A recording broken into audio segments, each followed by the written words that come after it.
Sinasaktan na nga, pinaalis pa ng anak sa sariling bahay ang isang lola sa Cavite.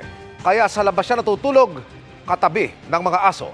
Ang resibo sa aking pagtutok.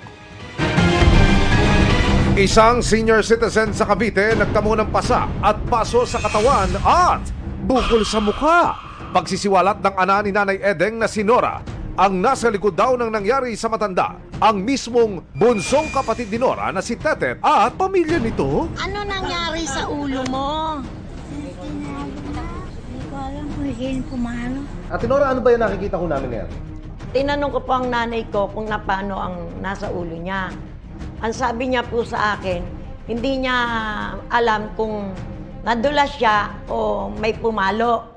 Dahil sa insidente, lumakas daw ang kutob ni Nora na napapabayaan na ng bunso nilang kapatid ang kanilang Nanay Edeng sa kanyang sariling tahanan.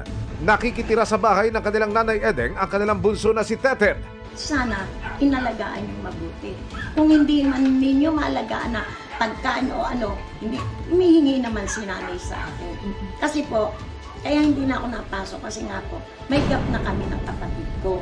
Kaya naman itong April 19, kasama ang resibo, dumulog si Nora sa barangay San Manuel 1 para magpatulong na makita ang kalagayan ng bahay ni Nanay Edeng.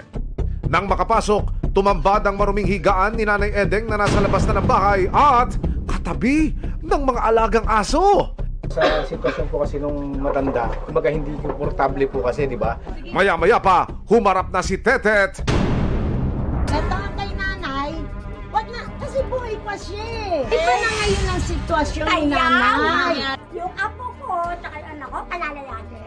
Eh, dyan naman sila eh. Hindi. Lilipat na lang po sila. Saan nilipat ko? Pinapinaka? Maibalik pa kaya kay Nanay Edeng ang kanyang tahanan? At paano nga ba nagkapasa at bukol ang matanda?